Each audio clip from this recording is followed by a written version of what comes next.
Olá, estamos de volta para mais uma aula do nosso curso A Carta aos Hebreus, hoje chegando à 18ª aula.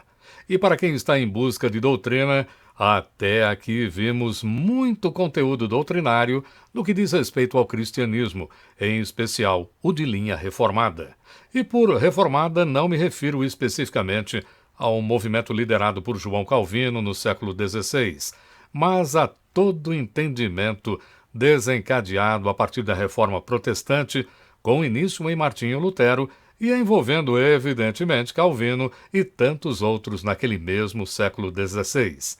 Mas não deixando de lado jamais todo o tesouro daqueles líderes fiéis na antiguidade, os pais da Igreja, bem como as contribuições dos muitos cristãos da Idade Média. Vamos dar início a esta aula observando algo de suma importância no que se refere à Bíblia. Mas antes vejamos qual a diferença entre formar e informar. Estas duas palavras têm a mesma raiz, que vem do latim na palavra informare, e significa formar dentro, formar internamente. Com o tempo, informar e formar passaram a ter significados diferentes. Hoje, informar tem a preocupação de comunicar um fato, um acontecimento, e formar tem o significado de construir ou produzir. Quando falamos do ponto de vista da pedagogia, ou seja, da ciência do ensino, podemos dizer que uma pessoa é informada quando ela tem acesso a um fato ou acontecimento. Por outro lado, alguém é formada quando um conhecimento é construído por meio de análise e reflexão. Vamos a alguns exemplos de tudo isso. Se eu digo para alguém que 2000 anos atrás existia um homem chamado Jesus, que pregava o arrependimento de pecados e a chegada do reino de Deus, e por isso ele foi morto, e que depois de uma debandada de início, muitos acreditaram nele e se tornaram seus seguidores. Se eu paro neste ponto, quem está me ouvindo está sendo informada acerca de alguns fatos, alguns acontecimentos, mas é tudo muito superficial. Agora, se eu digo que, acerca daquele homem, profetas muitos séculos antes disseram que ele viria, que fez diante de testemunhas sinais extraordinários, como curar cegos de nascença e até ressuscitar pessoas, tinha uma mensagem extremamente profunda, mas perfeitamente acessível, foi traído por um de seus discípulos e abandonado pelos demais. Mas depois de morto, ao terceiro dia ressuscitou dos mortos e foi visto por mais de 500 pessoas antes de subir aos céus, diante de seus seguidores completamente assombrados, não só por esta visão, mas pela promessa feita por ele de que voltaria um dia para ficar para sempre com os seus, e que, enquanto isso, sua mensagem e vida deveriam ser anunciadas a todas as pessoas. Se quando acabo de falar tudo isso, gero uma tempestade de perguntas cujas respostas vão provocar mais perguntas que vão levar a análises e reflexão de tudo que está sendo dito, posso dizer que a pessoa em diálogo comigo está sendo formada a partir de acontecimentos. Só o relato dos acontecimentos, dos fatos, é informação, mas a reflexão sobre os desdobramentos dos fatos narrados, isto é formação. E o que é que está sendo formado? Conhecimento. Não há conhecimento sem a apresentação de fatos e reflexão crítica. E por reflexão crítica entenda-se um modo construtivo de refletir sobre certos fatos históricos, visando construir um conhecimento que capacite a um relacionamento verdadeiro no tempo presente. Porque nada adianta alguém saber sobre acontecimentos de um passado distante se isso não afeta a sua vida. O que adianta saber sobre alguém que viveu lá no passado chamado Jesus, se sobre Jesus isso não tem uma influência na vida da pessoa? Será apenas uma aula de história, nada mais. Enfim, só há formação de conhecimento quando este conhecimento pode ser aplicado na vida comum, na vida diária de quem o possui. Porque, em vez de apenas repetir o que outros dizem, reflete sobre o que é dito, tem consciência do que está acontecendo e põe em prática este conhecimento. Muito bem. Tudo isso que foi dito faz parte do caráter da Bíblia. Se você observar atentamente, verá que a Bíblia não tem a preocupação de apenas informar. É por isso que falta tanta informação na Bíblia, como relatos da infância e juventude de Jesus, sobre a morte de seu pai, o dia a dia com sua família e daí por diante. A Bíblia, por ser um livro com conteúdo espiritual, mais do que informar, tem o objetivo de formar. O conteúdo bíblico, em especial do Novo Testamento, visa formar seus leitores, principalmente, a ideia de que não há outro caminho, não há outro meio, não existe outra pessoa que nos conduza a Deus que não seja Jesus Cristo. Os cristãos possuem, ou pelo menos deveriam possuir, este conhecimento. Quem é cristão, cristã, deveria ter formado em si este conhecimento. E a formação verdadeiramente cristã vai mais longe. Ela diz que, por mais religiosos, por mais bondosos e justos que sejamos, tudo isso ainda não é suficiente para eliminar a infinita incompatibilidade entre nós e Deus, porque há a barreira, a distância que existe entre nós e Deus e que ela só pode ser vencida por Jesus. É aqui onde o conhecimento sobre Jesus é aplicado nas vidas dos cristãos. Vamos aos detalhes. O texto desta aula nos ajuda a ver essa situação de modo claro. Mas não basta alguém nos dizer que temos um mal, uma doença, uma grave deficiência, porque isto seria apenas informação. Precisamos, além disso, de solução para nosso problema. Do contrário, estaremos perdidos e de nada adiantará apenas sabermos da nossa tragédia. A passagem que estudaremos agora serve como uma transição aqui na carta aos Hebreus. Depois de falar sobre o tipo de sacerdote que Cristo é, o autor passa agora a dizer não só o que Jesus é, mas o que ele faz, ou seja, o que ele oferece. Esta seção da carta amarra o que já foi dito e prepara para o que vem. E o que é que está vindo aí? Muito bem, a nova aliança começou no capítulo 7 e vai até o capítulo 13, mas há também o alto sacrifício de Cristo. Começa no versículo 1 do capítulo 9 e vai até o versículo 18 do capítulo 10. Mas nós veremos tudo isso em detalhes. Para esta aula, nós poderemos dividir nosso texto em duas partes. Primeira, o sacerdote e os santuários celestiais, versículos 1 e 2. E a segunda parte, os sacerdotes e o santuário terrestres, versículo 3 até o versículo 6. Vamos agora fazer a leitura completa do texto antes das análises. Hebreus, capítulo 8, versículos de 1 a 6.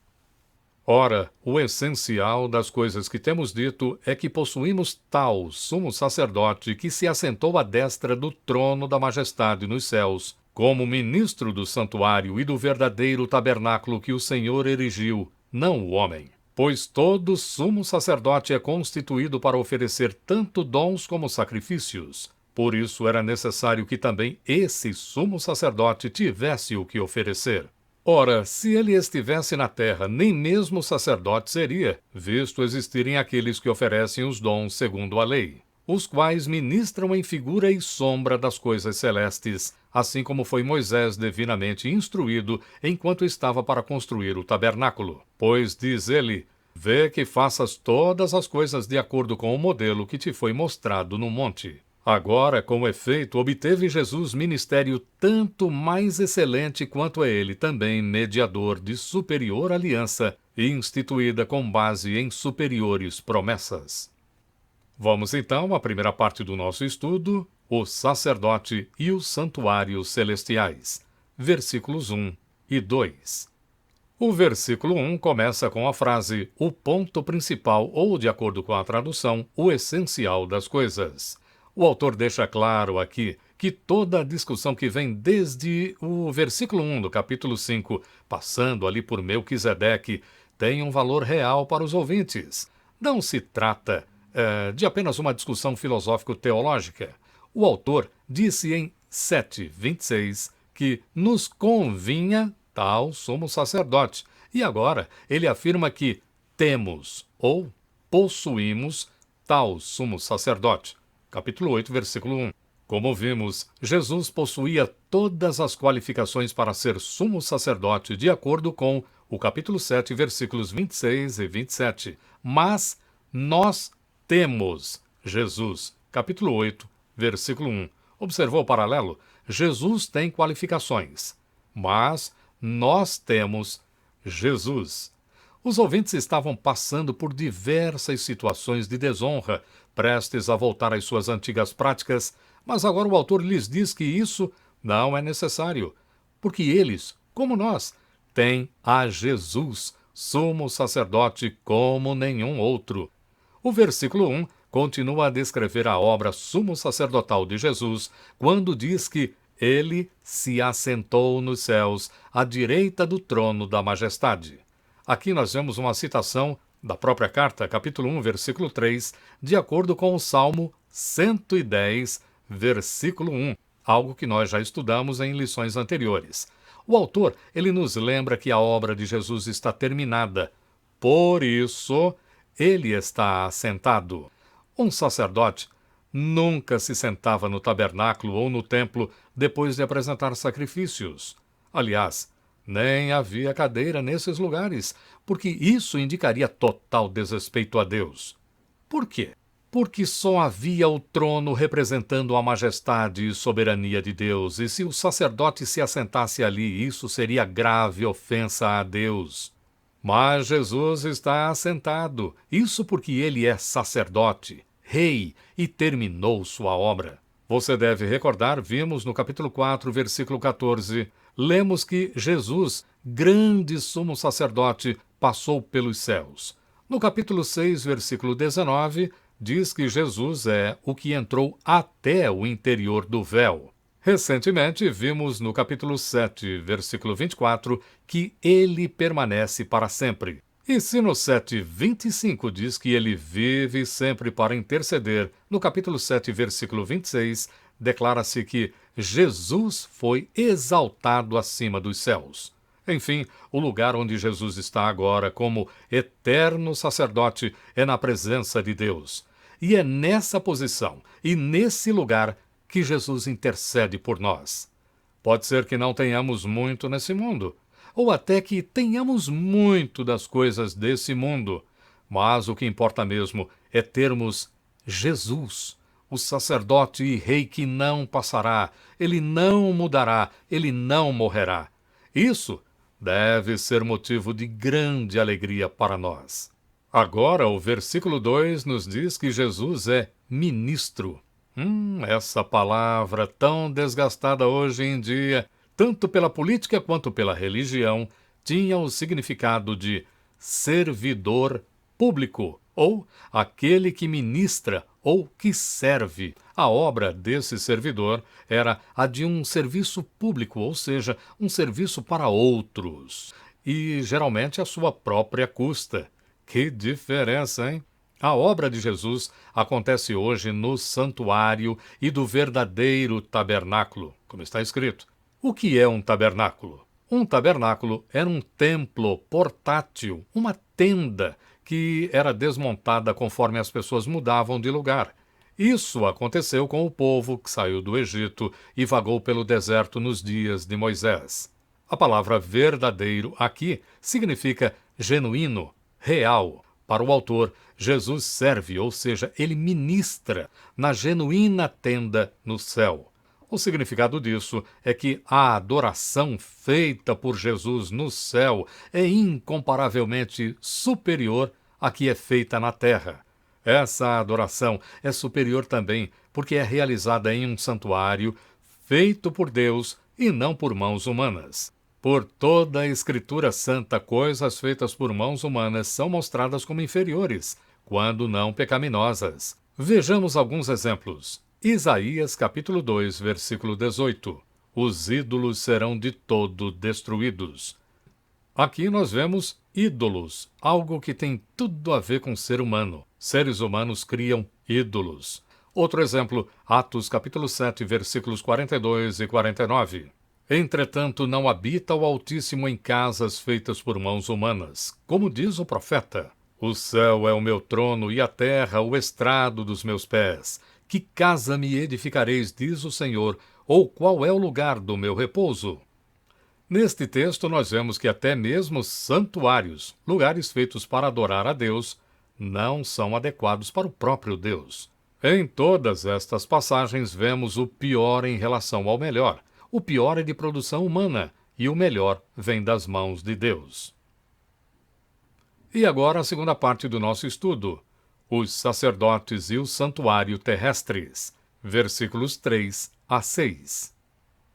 Depois de dizer que o serviço sacerdotal de Jesus é nos céus e que é na verdadeira tenda, agora o autor levanta a questão da oferta de Cristo. Jesus, como sacerdote, tem de ter algo a oferecer também. Mas o que poderia ele oferecer a Deus no céu? Bom, não poderia ser algo como um sacerdote segundo a lei, como está aqui no versículo 4. Na verdade, se Jesus estivesse na terra, nem seria sacerdote.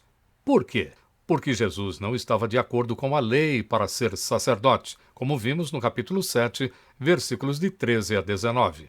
Consequentemente, a oferta de Jesus é ele mesmo. Capítulo 7, versículo 27, na parte B.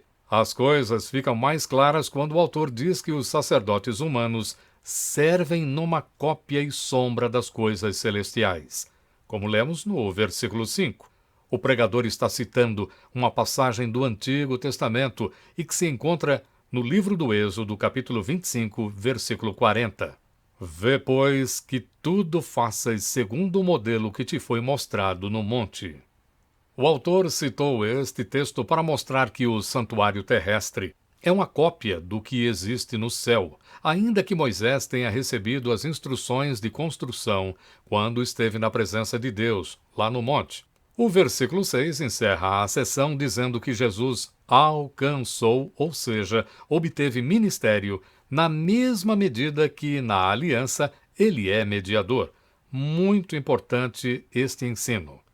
A palavra mediador significa alguém que ajuda a resolver uma disputa entre duas partes, ou levar duas partes a atingirem o objetivo comum.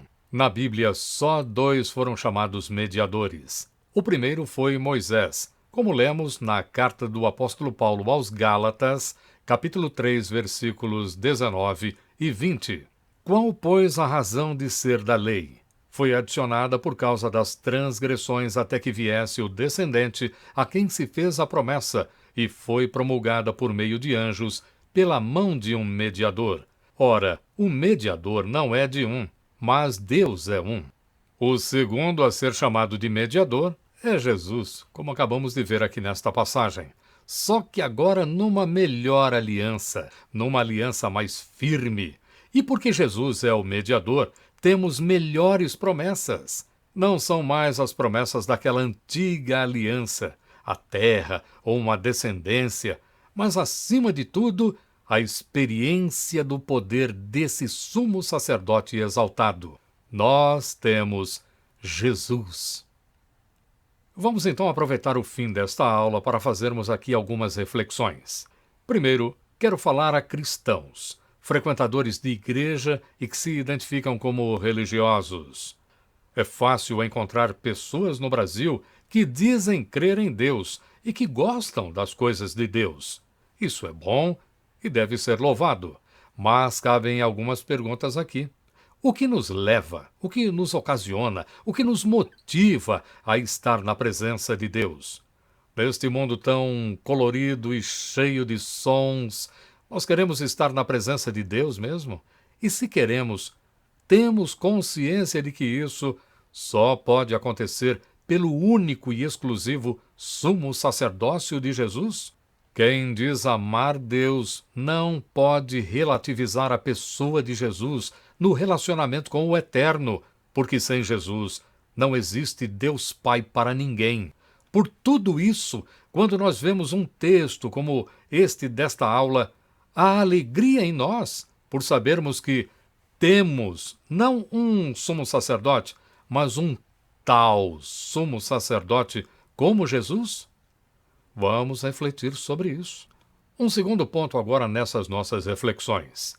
Saber sobre a obra de Jesus hoje no céu deveria ser motivo de enorme alegria para os que dizem crer em Cristo. Mas por que isso não acontece? Parte da resposta é porque nós somos legalistas. E o que significa isso? Significa que nós queremos fazer alguma coisa e não suportamos a ideia de um sumo sacerdote como Jesus. Sim, Jesus é aquele que faz tudo por nós. E os motivos são muitos para entrarmos em cena e fazermos alguma coisa. Mas eu vou listar apenas 2 motivos. O primeiro é que nós precisamos estar certos de que não faltou nada. Será que Jesus não esqueceu? Por isso queremos estar no controle de todas as coisas. Deixar tudo nas mãos de Jesus? E se ele não levou em consideração aquele ponto importante a meu favor? Um segundo motivo, porque nós somos legalistas, é que nós necessitamos de alguma coisa prática. E é aí que nós criamos uma listinha de mandamentos para usar no nosso dia a dia. Isso pode, isso não pode, isso pode, isso não pode. E para que a gente gosta disso? Quem é que gosta de tanto mandamento? Vou explicar. Quando apenas eu sigo ordens, eu não preciso de relacionamento profundo. Eu faço minha parte e pronto. Não cobre mais de mim, já fiz. São 2 coisas terríveis, mas que compõem a realidade dos que se dizem cristãos nesse mundo que nós estamos vivendo hoje. Este é o ser humano, mesmo religioso, cheio de práticas e rituais, mas extremamente necessitado da ação de Deus em sua vida.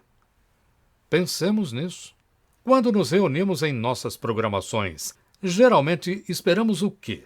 Um cântico agitado com uma banda de profissionais da hora para nos motivar, nos animar. Aí depois disso, uma oração poderosa. E que tal a leitura daquele salmo para expulsar os demônios do ambiente e purificar a nossa reunião? E depois, uma pregação ou, quem sabe, um estudo, mas tem que ser com temas que atendam às nossas vontades. Bom, de um modo geral, isso é o que acontece em muitas igrejas hoje em dia. Não é verdade? Pois é. Quem ainda tem prazer de estar com o Senhor em adoração coletiva pelo simples motivo de querer ouvir sua voz? Só isso. E não querer nada em troca. Somos mestres em apontar erro em quem não é religioso ao nosso modo. Mas será que somos tão diferentes daqueles que criticamos? Pense nisso. Um último ponto aqui na nossa reflexão. Sim, há momentos em que nós é quem devemos fazer alguma coisa. Nós devemos, por exemplo, servir ao Senhor, e a Bíblia é clara nisso. Há várias passagens. Me recorda nesse momento aqui a primeira carta do apóstolo Paulo aos Coríntios, capítulo 15, versículo 58. Portanto, meus amados irmãos, sede firmes, inabaláveis e sempre abundantes na obra do Senhor, sabendo que no Senhor o vosso trabalho não é vão.